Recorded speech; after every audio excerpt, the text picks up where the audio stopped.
Hi everybody, allow me to share an unwrapping of what I think is a book from Scarlet Imprint. Now if I think this is that book, it is unlikely that I will be reviewing this anytime soon, but I might, I don't know.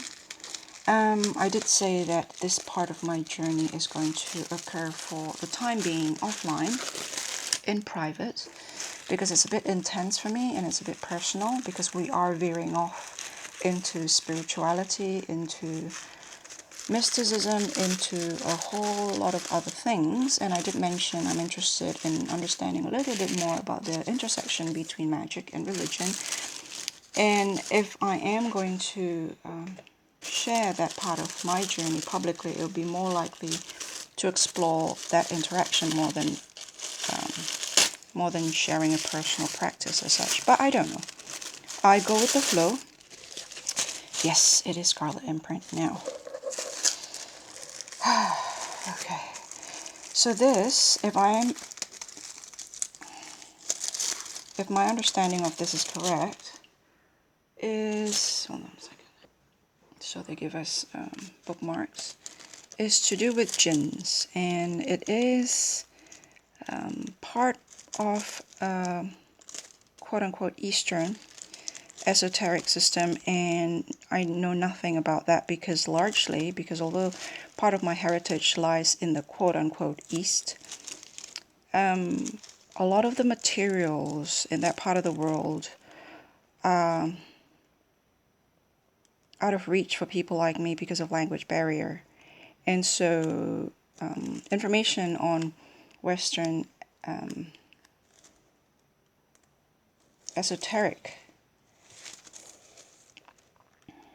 esotericism is a lot more readily available because they're all in English.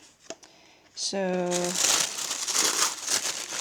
by the time I found out that this was for pre-order, all the special editions, I mean the luxury edition, which I really don't want to spend the money on anyway, I just find it quite fascinating that they're all sold out. And I'm just wondering who are these people who, well, you know, I mean, it's, ooh, lovely. This is the hardback edition. This feels very, it reminds me of a very, the kind of fabric that my grandmother used to have from the 40s and 50s. Very thick sort of, what do you call this?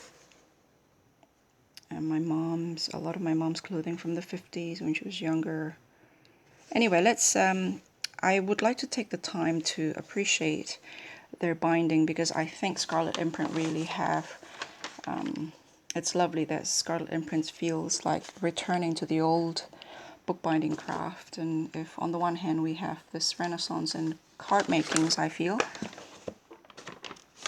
that with Scarlet Imprint, I'm kind of new to occult books and occult book publishers, so I don't know if there are many out there. I certainly have only experienced Scarlet Imprint, and to me I think they've really brought back the art of bookmaking, and I am quite pleased. So this is Jinn Sorcery. It's Al-Alim. And I grew up with jinns. Well, I don't grow up with jinns, but I grew up with the idea of jinns. So it's difficult it's hard on the spine when you try to lift hardback books by their front cover or back cover. So is it Rain or Rain? Rain Al-Alim 2018 here. Designed and typeset by Al-Alim and edited by Paul Holman and Peter Gray. Not quite sure how to pronounce her name, but for now, until I am advised otherwise, I am pronouncing it Al-Alim, which is how it's written. Peter Gray, those are the two people behind Scarlet Imprint. The standard edition was printed and bound in the UK by CPI Anthony Rowe Limited, and the fine edition was bound by Ludlow Bookbinders. Their fine editions are just absolutely amazing, and I've seen them on not YouTube, eBay, but by the time it hit eBay, the prices were just ridiculous. Jinn Sorcery was published by Scarlet Imprint in 3 editions comprising a fine edition of 72 copies bound in chestnut Morocco, a standard hardback edition of 1,000 copies bound in gold book cloth, and an unlimited paperback edition. So the contents, Preface and Conjuring Jinn for Dream Revelation, Al-Mandal, Techniques of Scrying, Jinn Workings and Evocation Rites, Summoning the Personal Cardin, the 7 Jinn Evictions.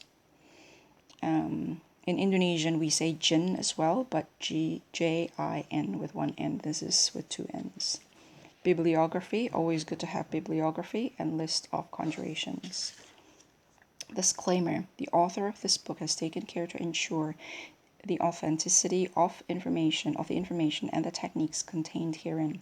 He is not responsible in whole or in part for any harm or injury, physical, mental, or otherwise, which may befall the reader as a result of following the instruction in this book. It is understood that many of the techniques, rituals, and conjurations are given for scholarly purposes, and that there exists a potential for injury when using the techniques or practices described.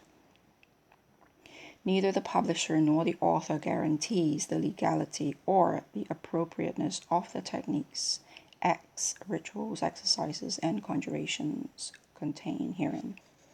I will not be practicing conjuration and such. My interest is purely academic. So this is the preface, and then we have all this preface. I find sometimes the preface is the most interesting part of a book. And then Conjuring Jinn for Dream Revelation, Techniques for Scrying,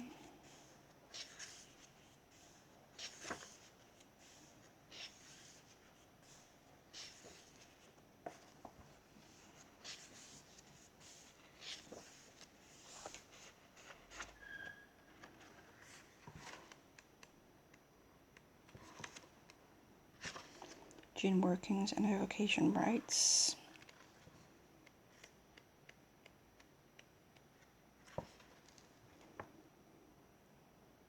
Talisman,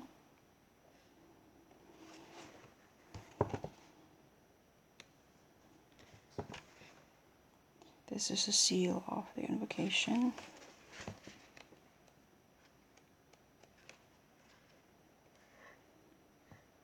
Talisman.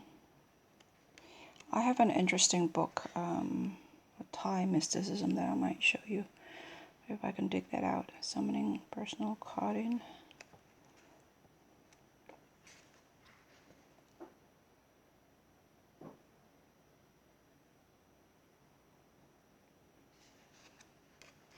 Seven Jinn Evictions.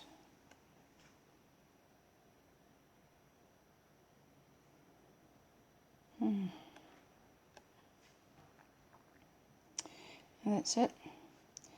And so these are actually collections of working text, and I was actually hoping to have a book with a bit more essays and thoughts behind the text. This is the actual text, I think, or a compilation of various texts. And so really, perhaps for me, the preface might be what's most important here. So there's 1, 2, 3, 4, 5, 6, 7, 8, 9, 10, 11, 12, about 12 pages. Don't know if I should read the preface here.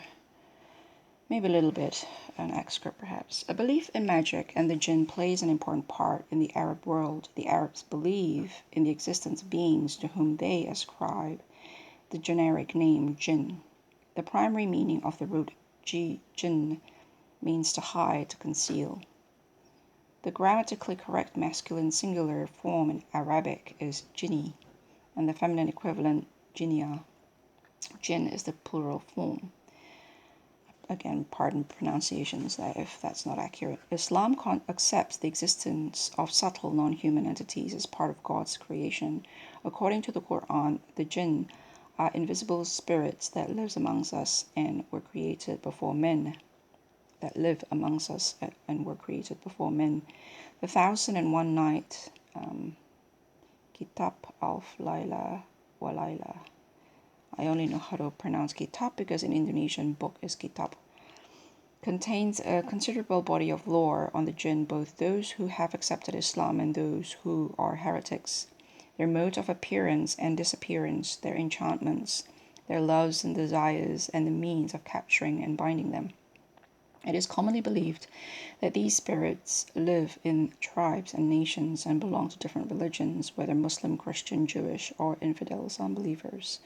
The Jewish and idolatrous Jinn are generally held to be the worst kinds, while the Muslim Jinn are considered good and pious. The wicked shaitan,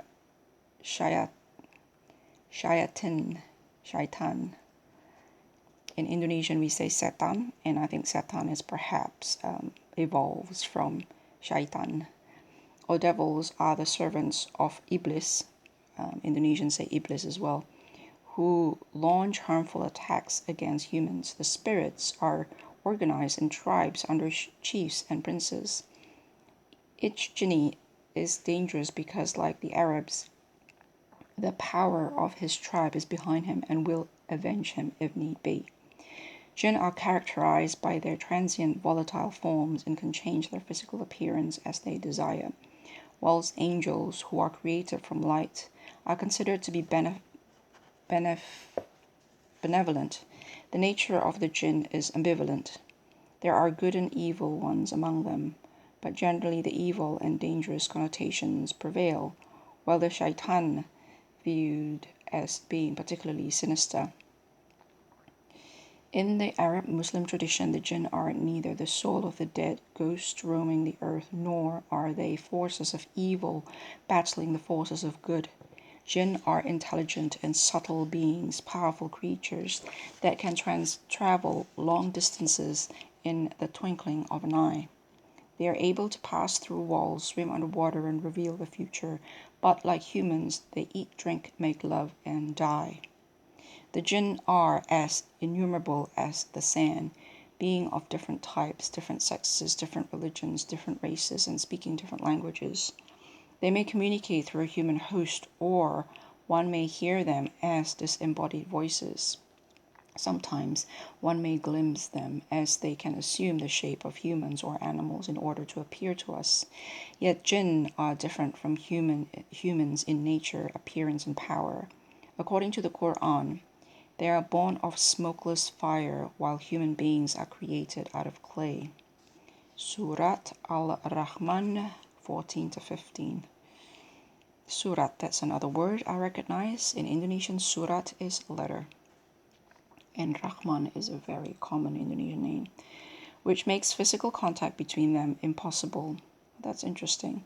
So humans are made of clay and the jinns are made of smokeless fire, so physical contact between them are impossible. Also, jinn are invisible beings that can see humans whilst they cannot be seen. Moreover, jinn are capable of performing miracles. The Quran mentions their ability to traverse time and space at incredible speed and to transport unbelievable weights. And then the reference there, Surat Al-Naml, verse 39, I'm guessing. Because of their numerous powers, the jinn account for much of the magic perceived by humans, often cooperating with magicians to accomplish their feats. There is a fundamental belief of Al-Ghaib. I think that's another word I recognize. When Indonesians say Ghaib, that's like magical. So I'm thinking that is pronounced Al-Ghaib. The unseen and the unknown in the Islamic faith. There is a fundamental belief in Al-Ghaib, the unseen and the unknown in the Islamic faith. Sorcery or sihir. Again, another word I recognize as Indonesian, sihir. S-I-H-I-R. Here it's H-I-H with a dot at the bottom and then R. Sorcery or sihir is viewed as an attempt to control the forces of nature, either for good or evil purposes. As such, it is forbidden according to Orthodox Islam, unless it is done with God's explicit permission, as in the case of miracles performed by those favored by him. Magic and sorcery have been practiced widely in Arab culture. An individual practicing sorcery is called sahir, plural sahara. Sihir is traditionally distinguished as being either natural, sympathetic, or demonic. Natural magic makes use of the hidden properties of natural substances, while demonic magic involves the help of spirits and jinn, usually malevolent demons, or shaitan. Although the jinn often visit mankind of their own free will, there are also many ways by which sorcerers can summon them. These methods, if used clumsily, may expose them to temptation and peril. For most people in the Muslim world, the jinn represent dangerous and demonic creatures, but sometimes they can render helpful service. It is believed that jinn manifest in human beings through fits of possession.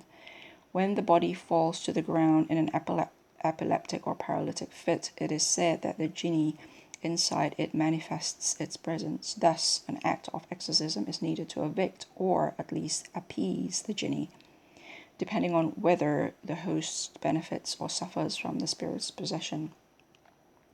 This process is accomplished through various rites. The practice of exorcism or jinn eviction is called sir or sara. The term sara'a is used by Middle Eastern healers and magicians for the healing process or exorcising the jinni through struggle and submission. It is derived from the Arabic word shar, or don't know how to pronounce that, to throw to the ground, to have an epileptic fit.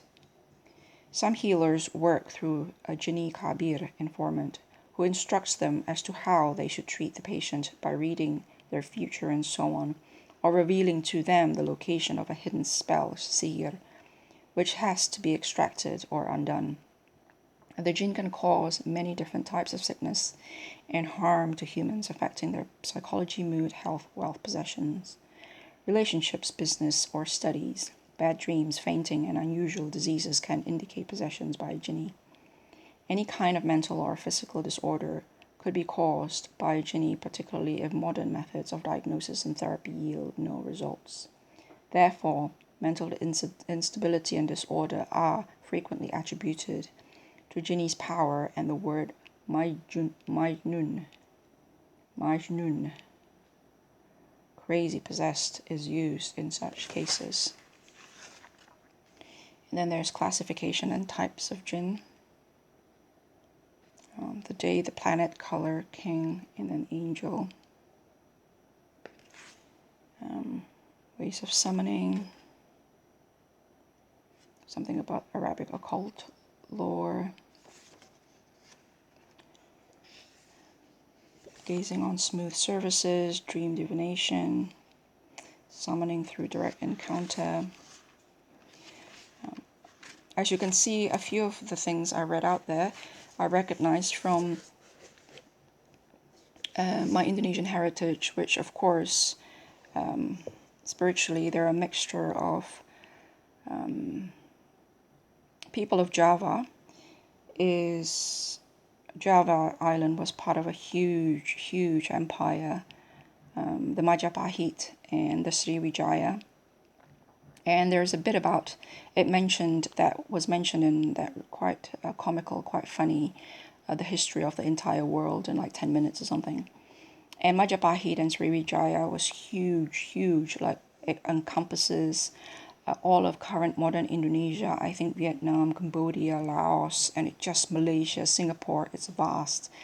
And they were Hindu before Islam came in, and Buddhism. So there's Buddhism, there's Hinduism, and there's Islam.